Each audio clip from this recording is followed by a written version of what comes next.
Pozdravljeni! Danes si bomo skupaj ogledali zgodbe in legende, katere se skrivajo za ovinki znane proge v Belgiji Spa-Francorchamps.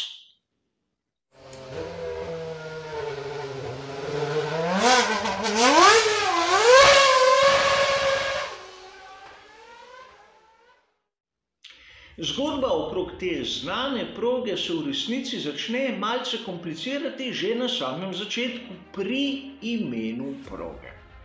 Namreč mnogokrat boste slišali, da razni avtorji in razni novinarji jo enostavno imenujejo Spa.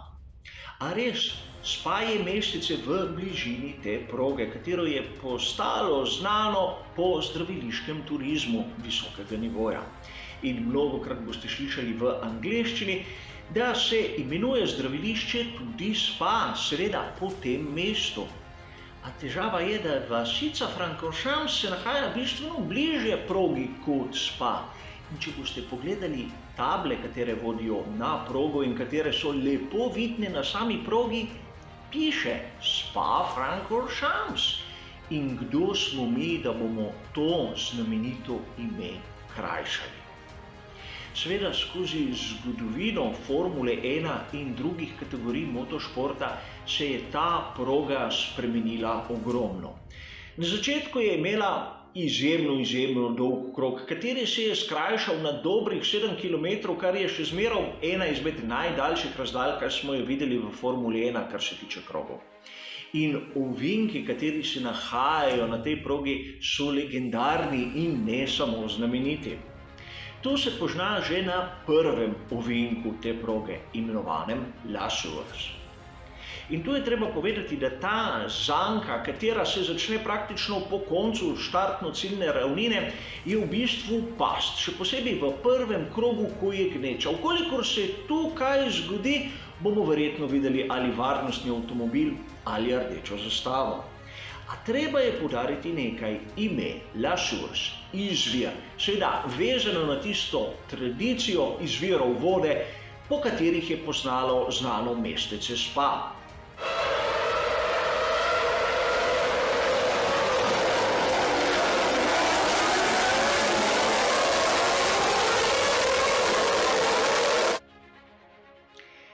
Takoj po ovinku La Source pridemo verjetno do tistega dela proge, kateri je vsakemu navdušencu Formule 1 najbolj znan. Proga se najprej začne strmo spuščati, nato po dokaj kratki ravnini lahko vidimo blag ovinek v levo in to močan ovinek na desno, a proga se že strmo vzpenja. Smo v tistem znanem delu proge, kateri se imenuje Rue de Lion de Eau Rouge. A tu pogostokrat navdušenci ne vedo, kateri ovinek se kako kliče. Tisti prvi blagi spodaj je Eau Rouge ali rdeča voda, po izvirku kateri teče tu pod tem delu proge. Seveda včasih, če gledamo starejše fotografije, lahko vidimo, da je bil ovinek v levo bistveno bolj oster. Nato sledi Rue de Lion ali steza, kateri je eden izmed najbolj zahtevnih ovinkov v celotnem cirkusu Formule 1. Seveda ni treba posebej poudariti, da gre na polno. Višinska razlika je še poudarjena s tistim prvim spustom navzdol in nato vzponom navzgor. In mnogokrat, ko tu dežuje, vidimo, da kak voznik zgubi za trenutek nadzor in sledi nekaj takega.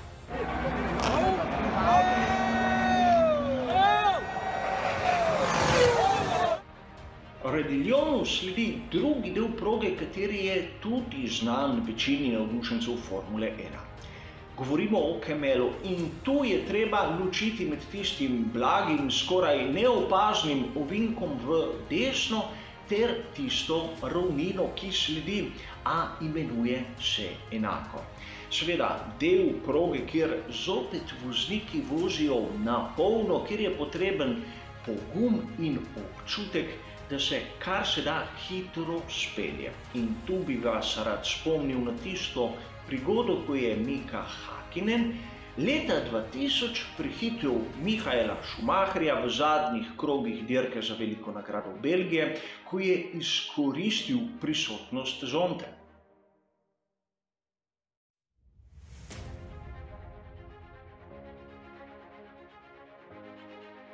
Po ravnini Kemmel sledi šikana Lecombe in Lecombe je prevedeno v slovenščino soteska.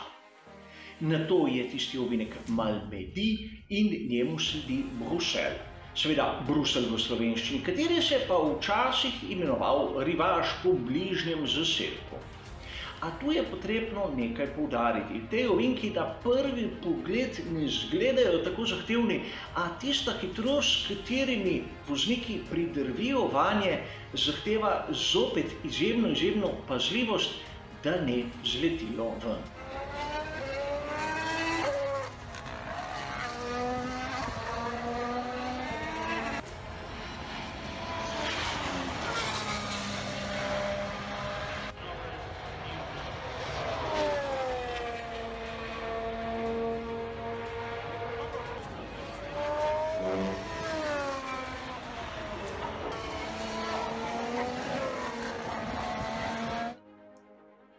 Po Bruselju oziroma Rivažu, kot boste slišali pri kakih starejših komentatorjih, pride tisti dvojni ovinek Pulhon.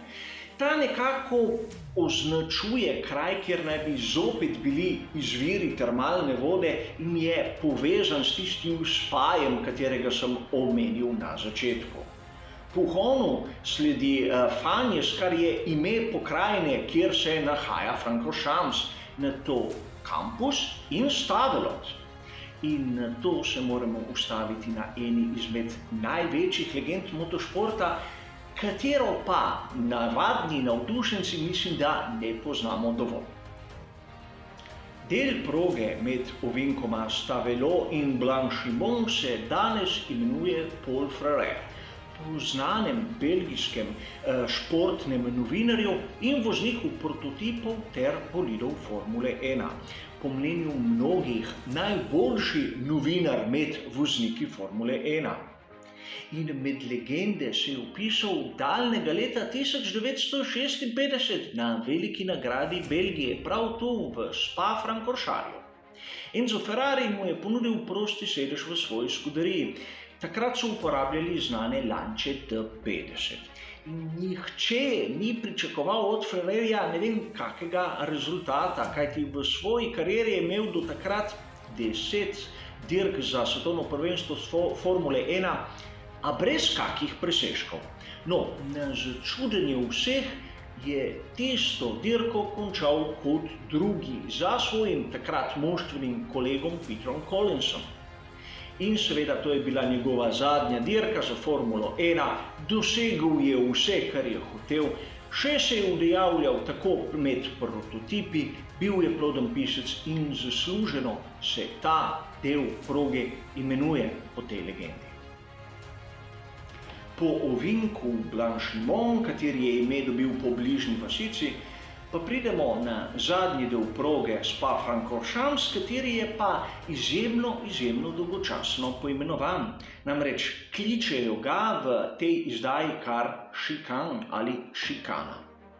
A včasih boste slišali, da se ta del proge imenuje tudi bus stop ali avtobusno postajališče. In zgodba okrog tega je pa seveda zanimiva. Namreč še sam se spomnim časov, ko je bilo na tem delu proge videti rumene črte avtobusnega postajališča in tisti znani napis bus. Namreč takrat celotna proga ni bila zaprta za javni promet.